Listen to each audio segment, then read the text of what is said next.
February 23, 1945. Mount Suribachi, Iwo Jima. Private First Class Tadashi Yamamoto crouched inside a reinforced concrete bunker, his hands shaking as he scratched words onto a scrap of paper. Sentences that would have guaranteed his execution if discovered by his own officers. The Marines are not human.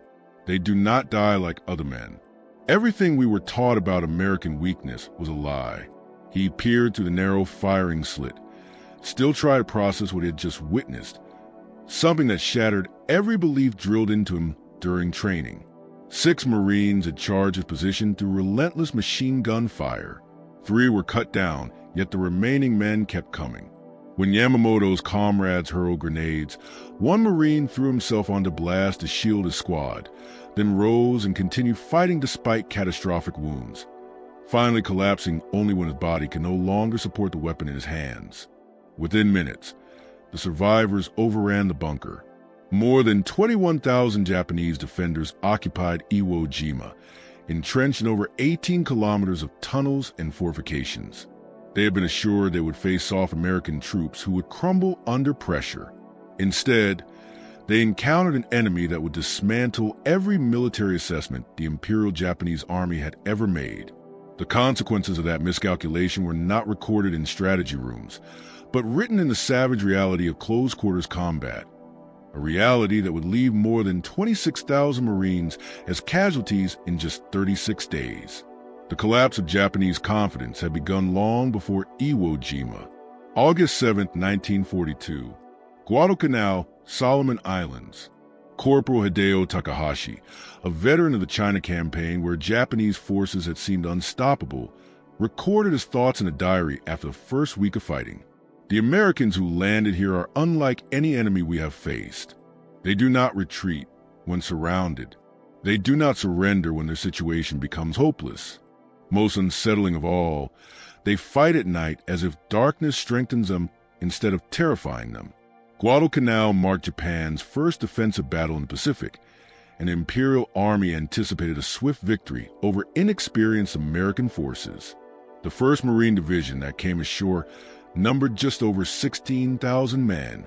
Japanese intelligence had described the Marines as elite, but still Americans, products of a soft democratic society that valued personal comfort over collective sacrifice. Within days, every assumption collapsed. Lieutenant Shigeru Fukudome commanded a reinforced company ordered to retake Henderson Field on the night of August 20th. His force of 200 men had previously defeated Chinese units 3 times its size. They advanced according to doctrine, convinced the Americans would panic in the darkness. Instead, the Marines waited in meticulously prepared positions, overlapping fields of fire covering every approach. Fukudome's company walked straight into a killing zone. What followed defied Japanese tactical doctrine. Rather than digging in defensively, the Marines immediately counterattacked into the jungle night, using automatic weapons with ruthless precision. Fukudome's diary, recovered 3 days later after his death, captured his disbelief. They attacked us at night. We are supposed to be the ones who fight at night. They moved through jungle we believed impassable. They killed silently, then disappeared. By dawn, only 90 men remained from his original company. The Americans had suffered just 12 casualties. The same pattern repeated across Guadalcanal. Japanese units, accustomed to enemies collapsing under Banzai charges, now faced Marines who held their positions until physically overrun, then fought hand-to-hand with bayonets, knives, and bare fists.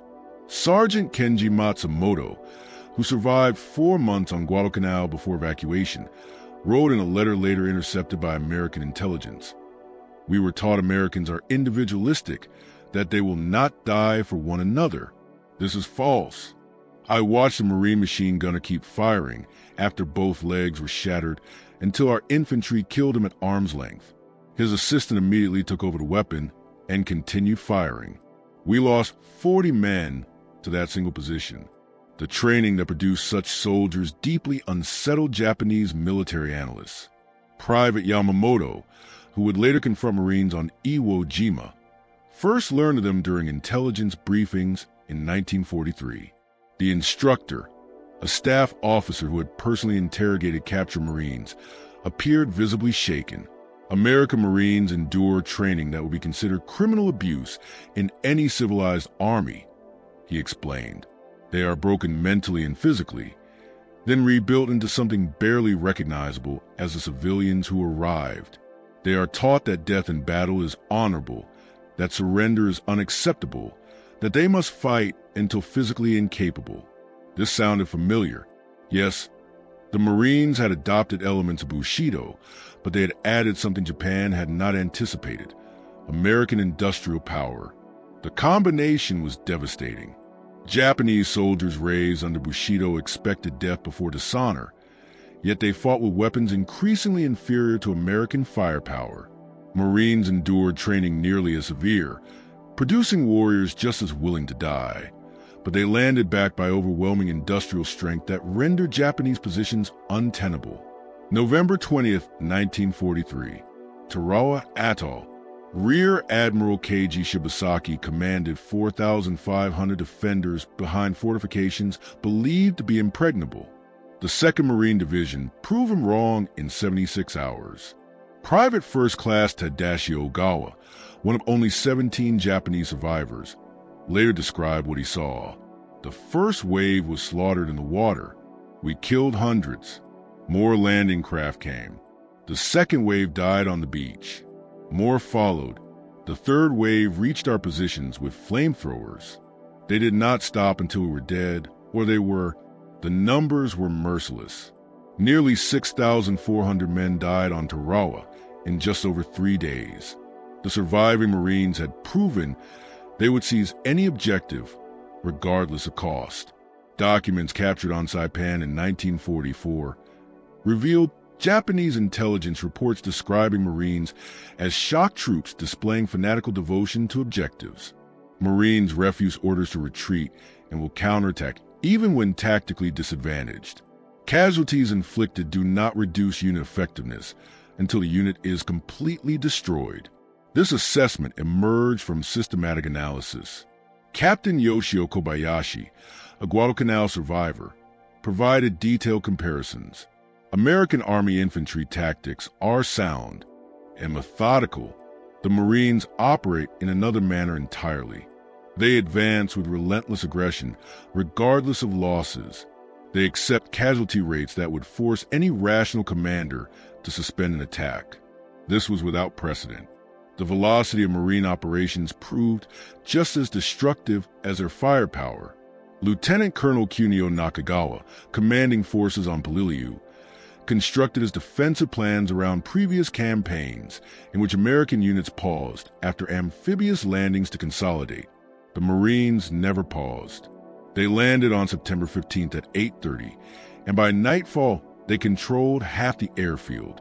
Nakagawa recorded his disbelief in his diary. My defensive plan collapsed because it assumed the enemy would behave rationally. The Marines do not behave rationally. They act with total commitment, regardless of circumstances. That total commitment expressed itself in ways that appeared suicidal to Japanese observers, yet proved devastatingly effective. Sergeant Kenji Matsumoto, later captured on Bougainville, described witnessing a Marine platoon assault a fortified hilltop. The approach crossed open ground swept by machine gun fire from 3 interconnected bunkers. Japanese doctrine would have required prolonged artillery bombardment, followed by a carefully coordinated infantry advance under smoke. The Marine lieutenant studied the position for perhaps 30 seconds, then ordered the assault with no preparatory fire. The platoon charged straight into the gunfire. 7 men fell within the first 20 seconds.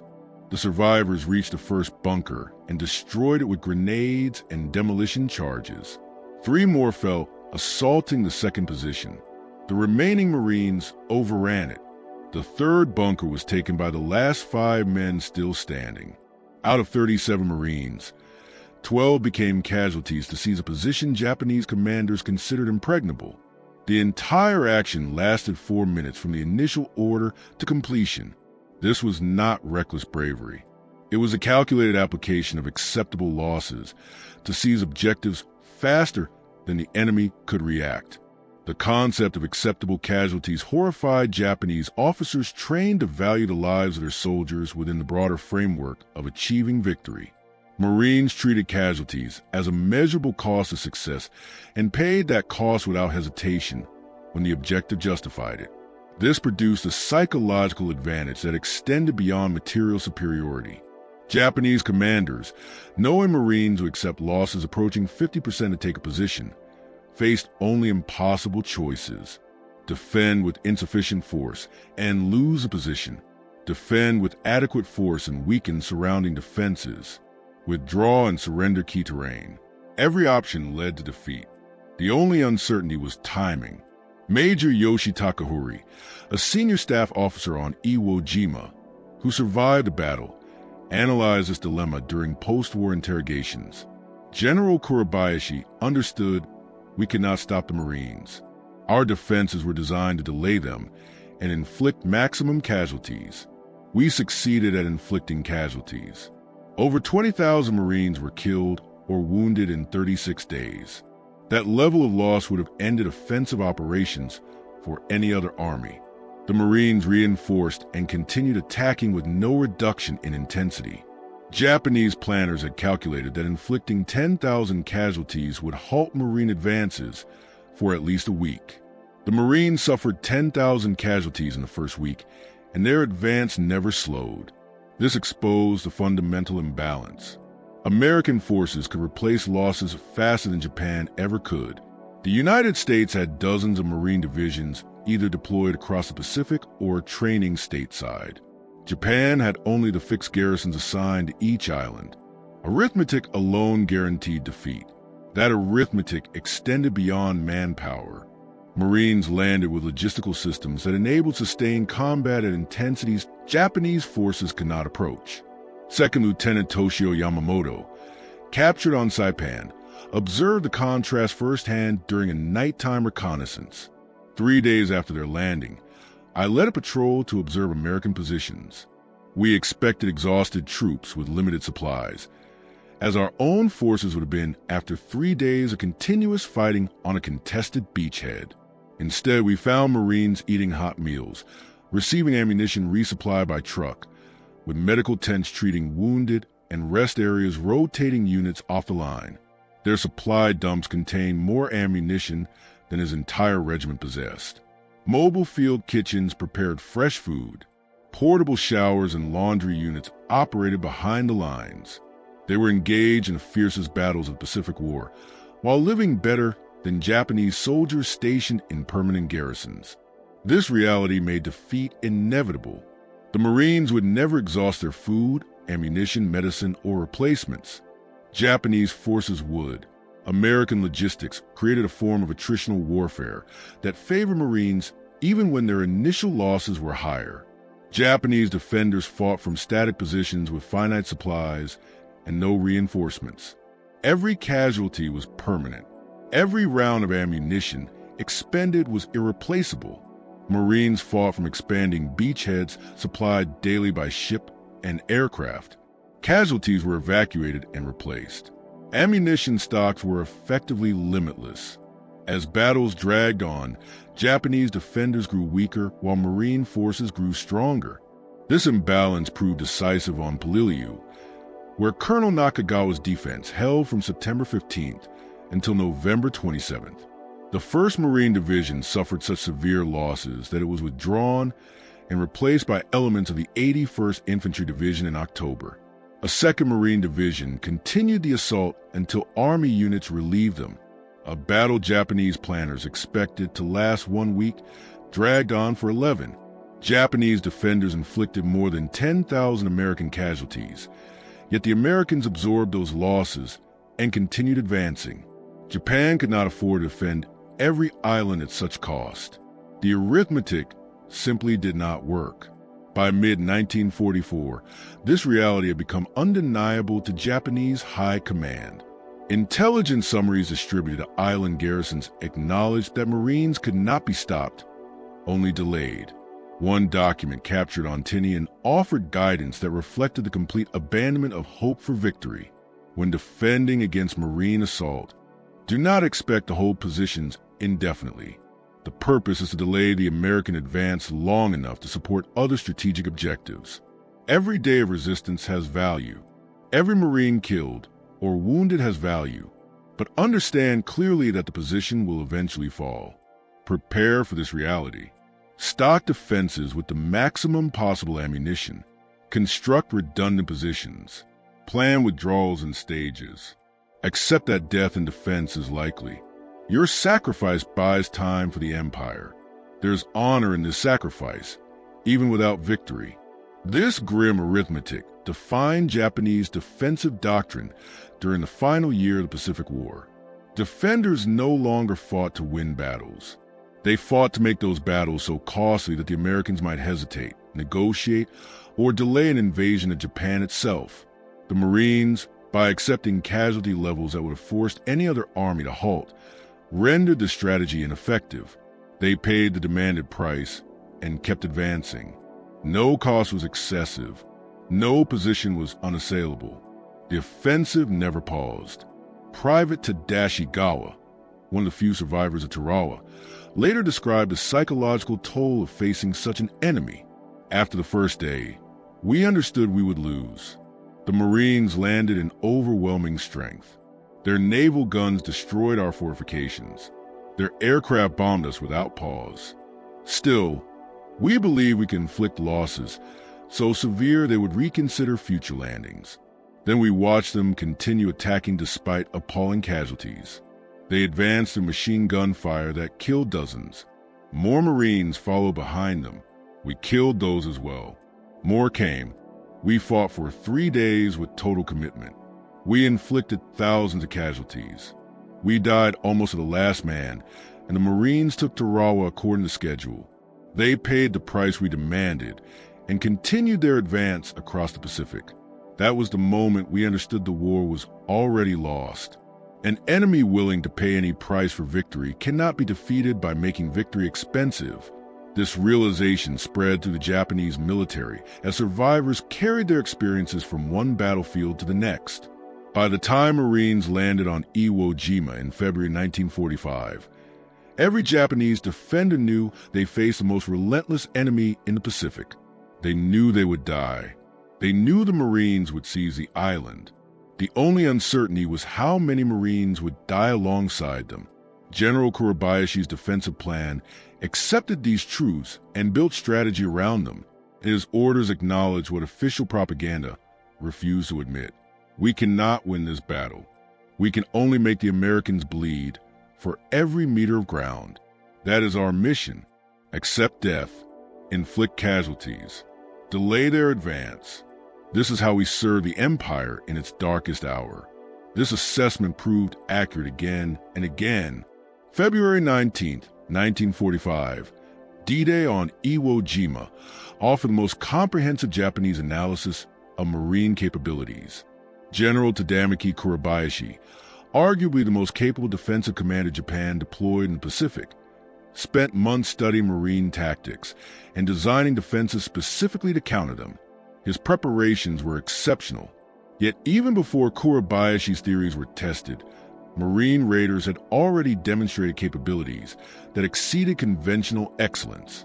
These elite units conducted deep penetration operations that generated terror far beyond their small numbers.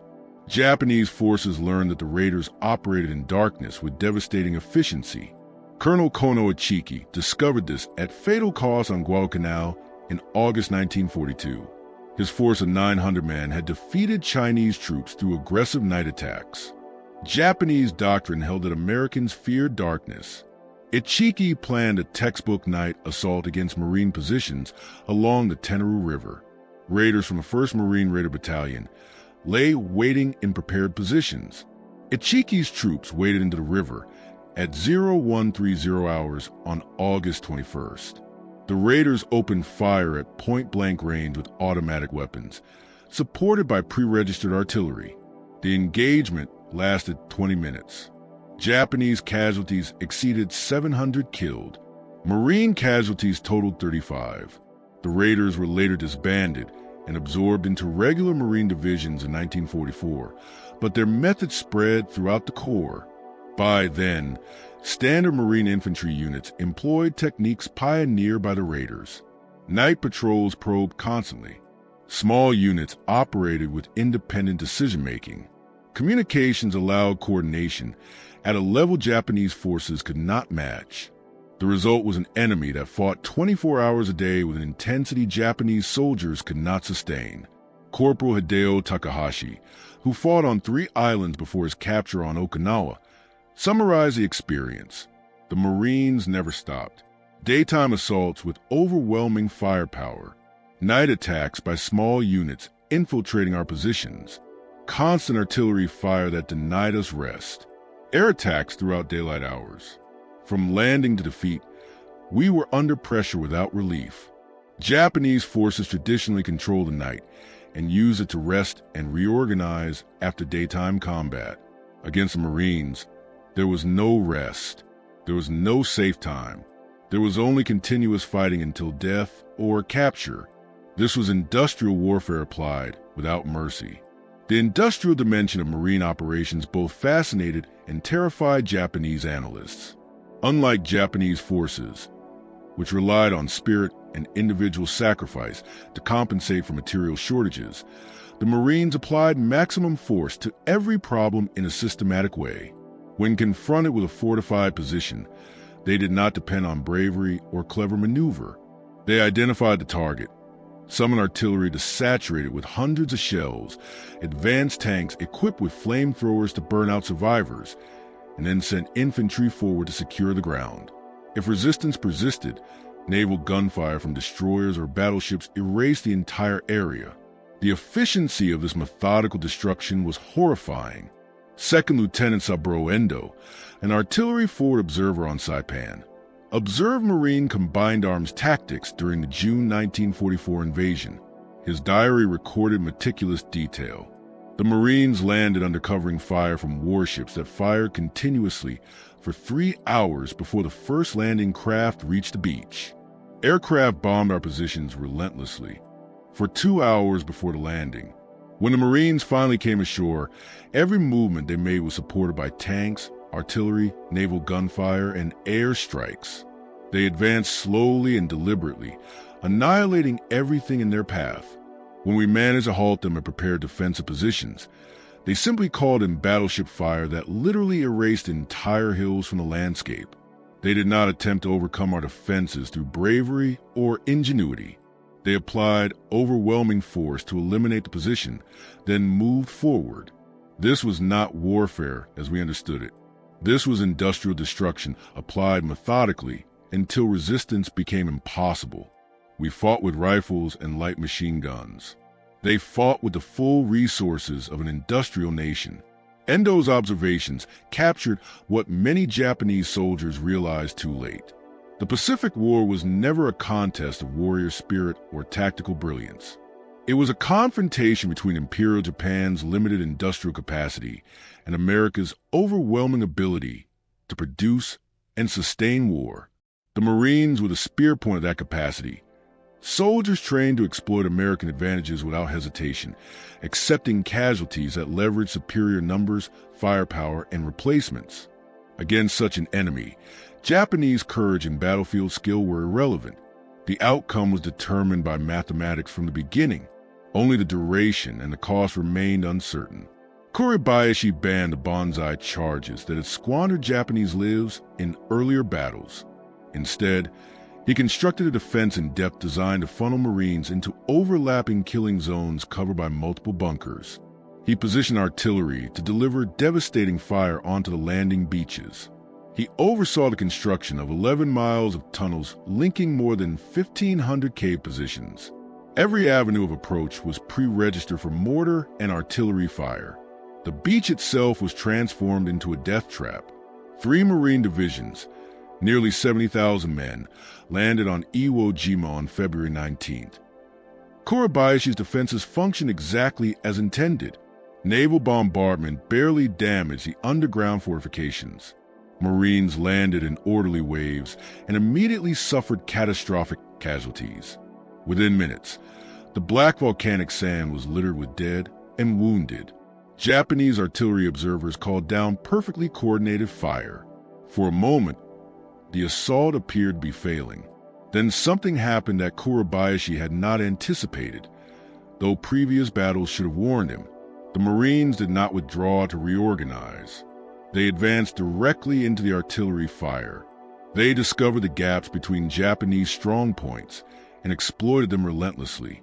When bunkers blocked their advance, demolition teams crawled forward under fire to destroy them. When those teams were killed, other Marines immediately took their place. The attack never paused. Private First Class Tadashi Yamamoto watched from his bunker as Marines assaulted the position to his right. His diary recorded the disbelief shared by Japanese defenders. A Marine flamethrower team approached the bunker. We killed the operator. His assistant picked up the weapon and continued forward. We killed him. A third Marine took the flamethrower. We wounded him badly. He continued firing until the tank was empty. Then he began throwing grenades into the firing ports until we killed him. By that time, demolition engineers had reached the bunker entrance. The position was lost. This occurred 30 times in the first hour. How do you defeat men who will not stop? The answer, as Japanese defenders learned, was that you could not. The brutal arithmetic of Iwo Jima demonstrated Marine doctrine in its purest form. 70,000 Marines landed. 26,000 became casualties, including nearly 7,000 killed. Of the 21,000 Japanese defenders, all but about 16 were killed. Most of the survivors captured only because they were unconscious or too badly wounded to resist. The Marines paid an almost unimaginable price, but they seized every objective. Kurobayashi himself, who survived until late March 1945, wrote his final assessment in a message smuggled to Tokyo before the defenses collapsed. The Marines are the most effective fighting force I have encountered. They possess several attributes that make them uniquely dangerous. First, their training produces soldiers willing to accept casualties that would break other units.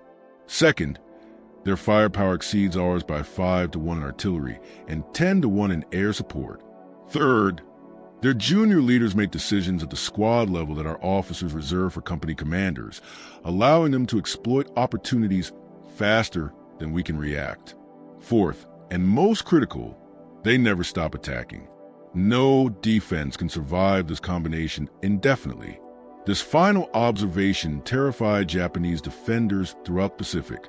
Soldiers could accept defeat in battle. They could understand being outgunned or outmaneuvered.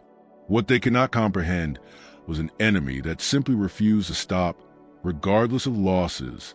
Corporal Hideo Takahashi, who fought on 3 islands before his capture on Okinawa, explained in a post-war interview, "You must understand the difference between Marines and other American forces. Army units would attack, take casualties, then pull back to reorganize. That is sensible military doctrine. Marines would attack, take casualties, and continue attacking over the bodies of their own dead. That is not doctrine. That is something else entirely." The quality that made Marines so feared was deliberately forged through training that stripped recruits down to nothing, then rebuilt them into warriors whose identity was inseparable from the Corps itself. Documents captured on Saipan included interrogation reports of a Marine prisoner who attempted to explain this transformation to bewildered Japanese intelligence officers. Boot camp lasts 8 weeks. For the first 4 weeks, drill instructors destroy everything civilian in the recruit. You are told you are worthless, that you will never be a Marine, that you should quit and join the Army. The abuse is both psychological and physical. You are driven until you believe you cannot continue, then driven further. Those who quit are publicly shamed. Those who remain learn that surrender is not an option. The interrogation report noted the Japanese officer's reaction. This resembles our own training, but it is more systematic. The Marine prisoner then described something that had no equivalent in Japanese military preparation. The second 4 weeks, the instructors rebuild you into a Marine. You learn that you are part of something greater than yourself, that every Marine who has ever lived is your brother. This created something entirely new. Marines fought not merely for survival, but because failure meant betraying every Marine who had ever come before them. The psychological weight of that belief produced fighters who advanced when rational calculation said they should stop. Japanese forces encountered this mindset in its most concentrated form during Banzai charges that should, by doctrine, have succeeded, but instead ended in catastrophic failure. October 24 to 25, 1944. Saipan. Colonel Takuya Takahashi led approximately 3,000 Japanese soldiers in a final Banzai assault against Marine-held positions. Japanese doctrine held that such an attack, executed with absolute commitment, would shatter any defense through sheer ferocity and the terror being overrun. The Marines of the 27th Infantry Division positioned in the path of the attack were largely asleep when the charge began at 0300 hours. Japanese soldiers surged into Marine lines screaming, bayonets fixed, overwhelming forward positions through numbers alone. Traditional doctrine would have dictated a fighting withdrawal to reorganize. The Marines counterattacked immediately. Officers and sergeants organized desperate defensive stands at key terrain. Marines used every weapon at hand, from artillery firing at point-blank range to trench knives wielded in hand-to-hand combat. The fighting raged for 4 hours. When dawn broke, Japanese bodies covered an area 500 meters deep. American casualties totaled 90 killed and 247 wounded. 3,000 Japanese soldiers lay dead. Private First Class Teacher Yoshida survived the charge with severe wounds. His interrogation report, filed 3 days later, captured the shock experienced by Japanese soldiers. We were told Americans fear close combat, that they rely on firepower because they are cowards at heart. We charged expecting them to break. They fought us hand to hand and defeated us. I saw a Marine sergeant kill 7 men with a bayonet and a pistol before he fell. This is not cowardice. We were lied to. Those lies extended to every aspect of Marine capability. Japanese propaganda had spent years portraying Americans as soft, individualistic people unable to endure hardship. Marines sleeping in foxholes filled with water, eating cold rations for weeks, fighting in 100-degree heat with 80% humidity directly contradicted those claims. Japanese soldiers trained for hardship watched Marines function and even thrive in conditions that pushed Japanese endurance to the breaking point. Corporal Kenji Matsumoto, who survived Guadalcanal before being transferred to Bougainville, where he was captured in February 1944, described the contrast. By September 1942, we were on reduced rations, rice twice per day, sometimes less. We ate anything edible we could find in the jungle. We watched the Marines eat 3 full meals every day, sometimes more. They received regular resupply by air and sea. They had fresh water, medical supplies, and ammunition without limit. We realized we were fighting an enemy who would never run out of resources. That realization broke something inside us. The material superiority Marines possessed was overwhelming. When confronted with fortified bunkers, they summoned artillery that delivered hundreds of shells in minutes, brought forward Sherman tanks equipped with flamethrowers, and employed naval gunfire capable of leveling entire hillsides. If that still failed, demolition teams packed hundreds of pounds of explosives against a position. Lieutenant Shigeru Fuku, before his death on Guadalcanal, authored the most detailed analysis of Marine combined arms tactics captured during the war. The Marines do not fight as individual soldiers. They fight as components of a single machine. Riflemen fix our positions. Machine gunners suppress our fire. Mortar teams deliver smoke to blind observers. Artillery destroys our bunkers. Tanks advance with infantry following. Aircraft strike any position artillery cannot reach. All of this occurs within minutes of contact, coordinated by junior officers using radios we do not possess. We cannot counter this because we cannot coordinate at the same speed. By the time our commanders understand the situation and issue orders, the Marines have already exploited our weakness. This speed of execution was possible because Marines delegated authority to the lowest possible level.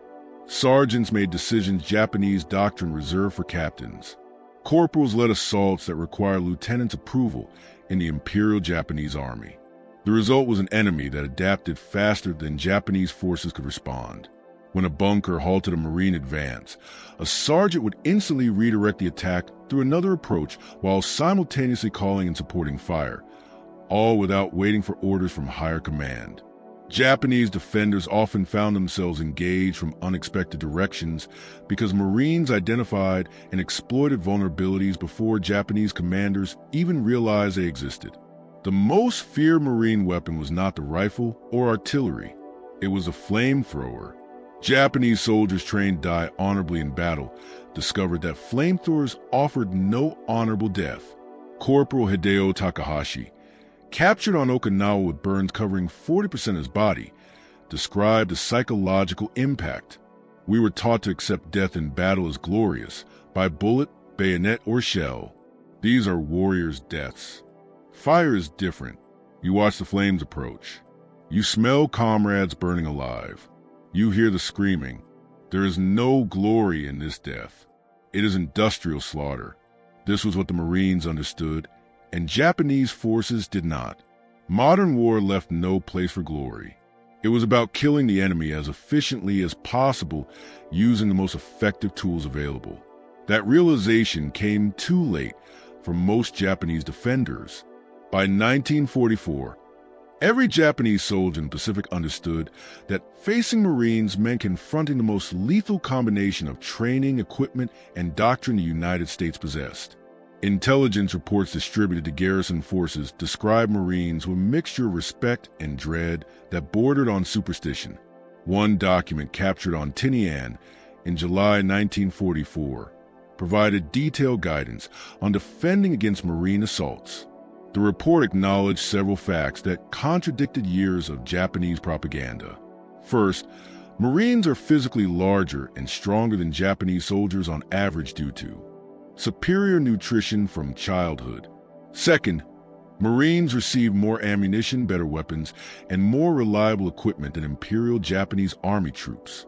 Third, Marine training emphasizes marksmanship to a degree unmatched by Japanese forces.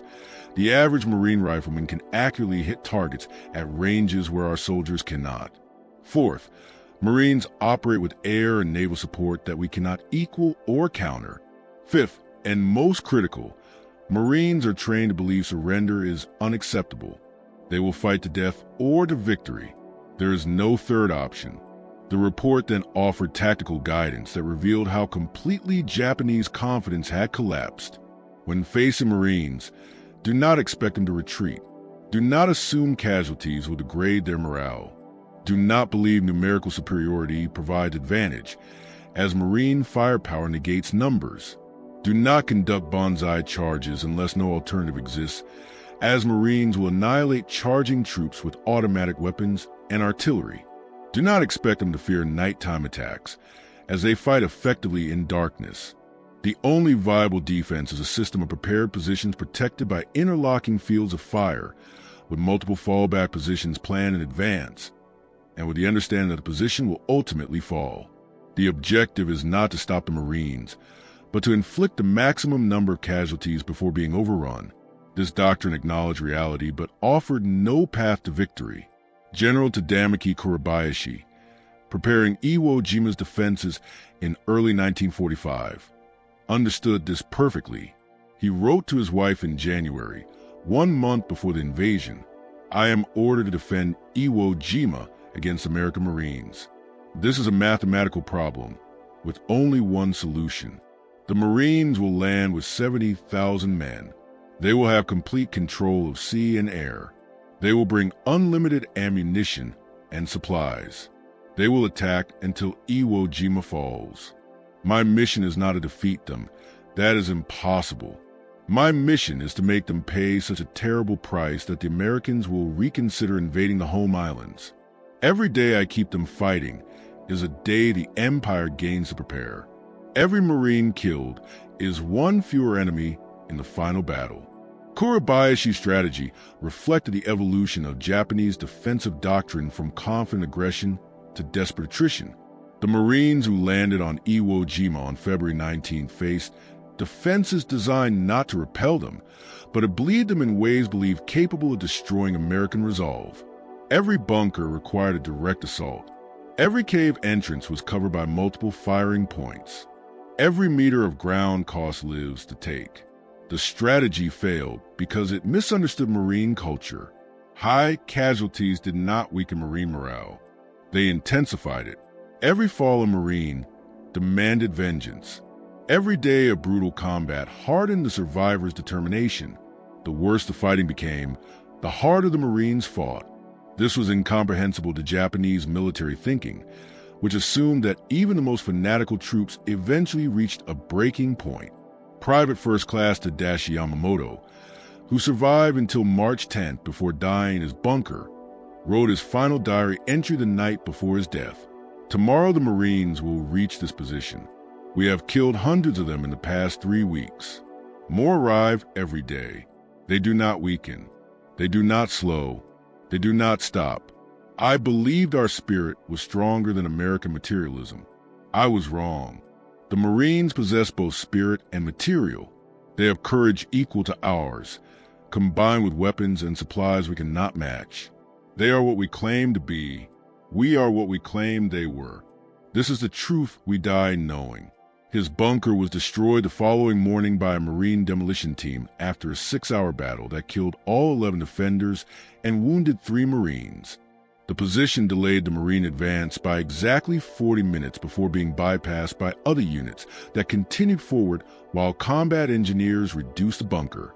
This pattern repeated across Iwo Jima thousands of times.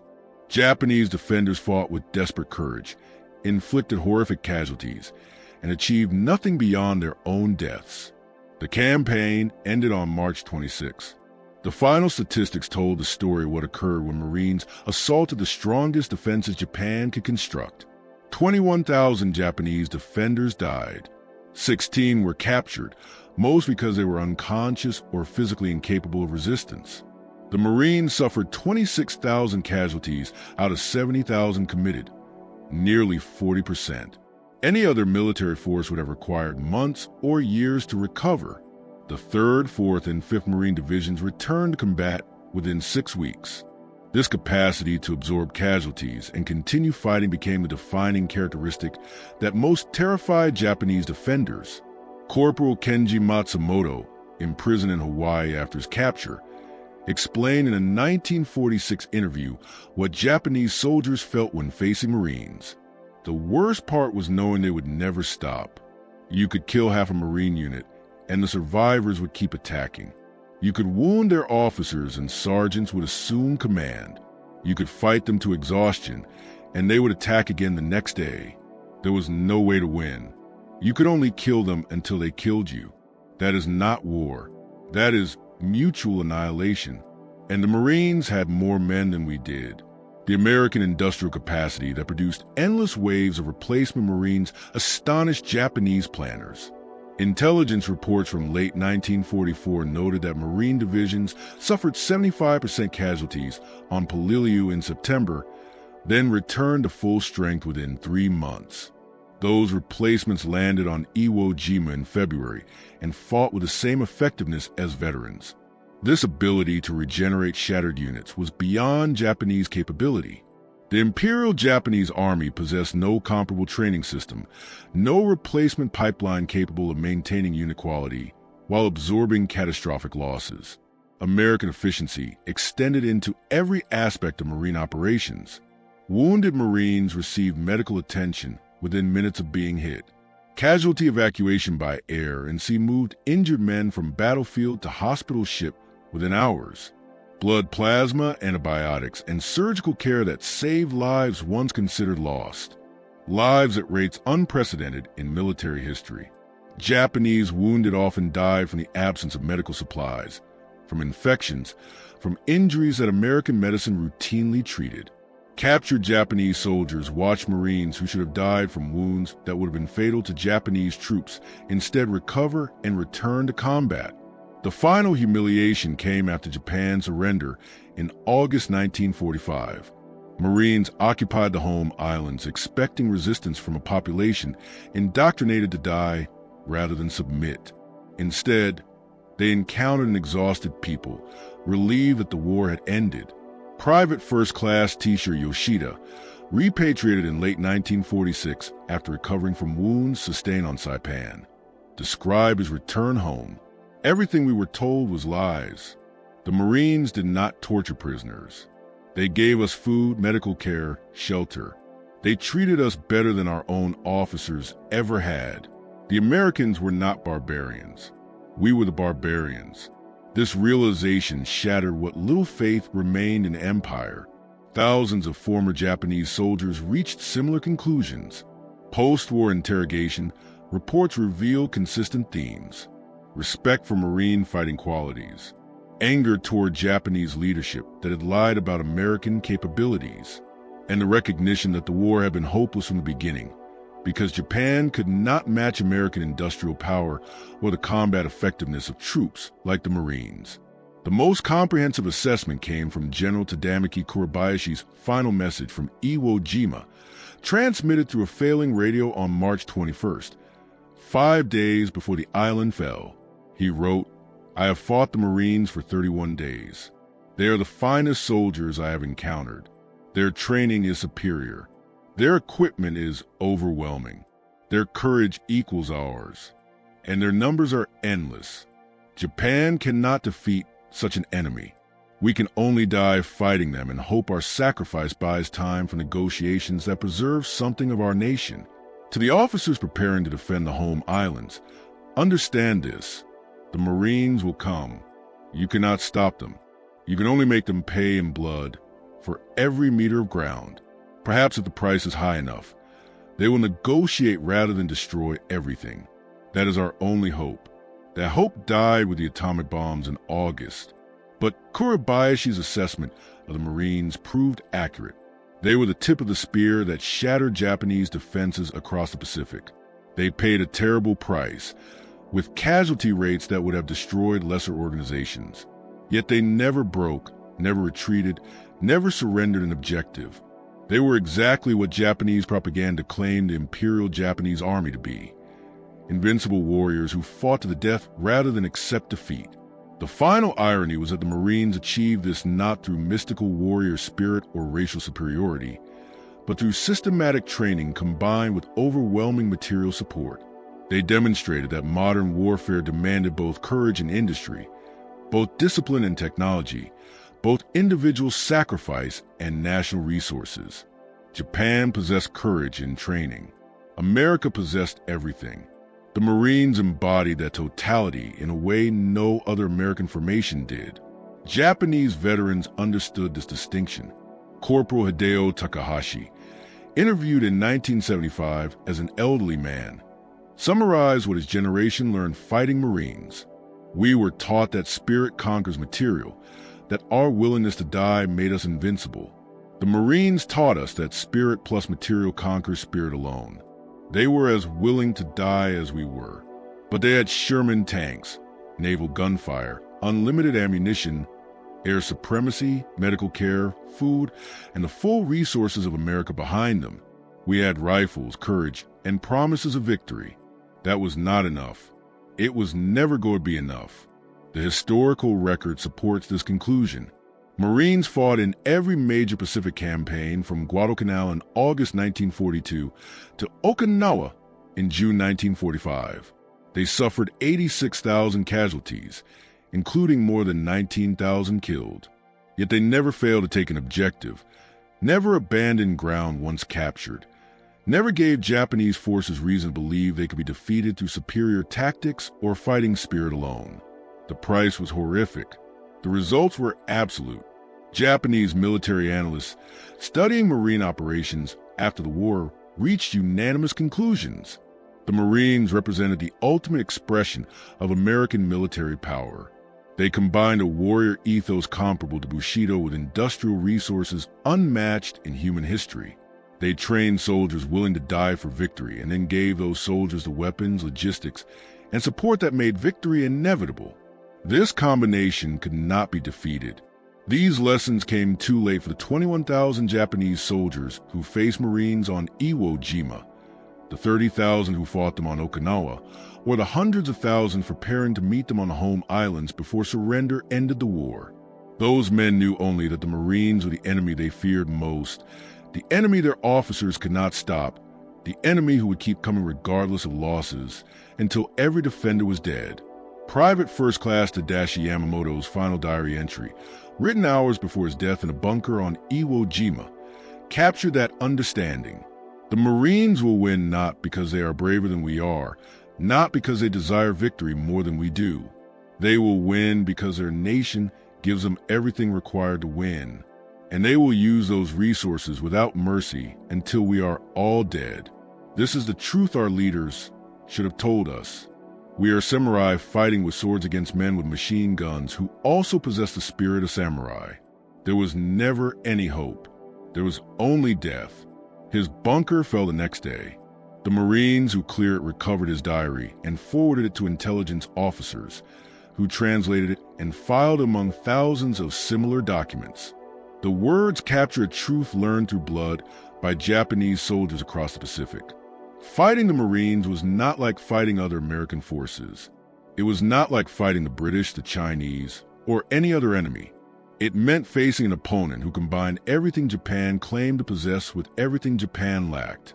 That combination made the outcome inevitable. Marines were the most feared enemy Japanese soldiers would ever face. Statistics tell only part of the story. The battles themselves reveal more. But it is the words of the Japanese soldiers who survived that complete the picture. They fought men who would not stop, who would not surrender, who would die before accepting defeat, and who possessed the weapons, organization, and support to turn that spirit into something overwhelming. Against such an enemy, courage was not enough. Training was not enough. Determination was not enough. Nothing was sufficient except surrender or death. The Japanese military chose death. The Marines delivered it with methodical efficiency.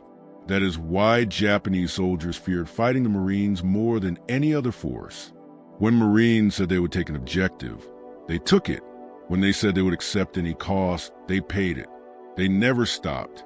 Japanese defenders learned that bravery meant nothing when facing an enemy who matched their resolve while exceeding their firepower by margins that made resistance futile. This was a lesson learned in blood from Guadalcanal to Okinawa. After the war ended and propaganda collapsed, Japanese veterans acknowledged the truth their leaders had concealed. The Marines were everything Japan claimed its own soldiers to be, supported by everything Japan could never provide. Against such an enemy, the war was lost before it ever truly began. The Marines proved that reality completely, one island at a time, at a cost measured in tens of thousands of lives on both sides.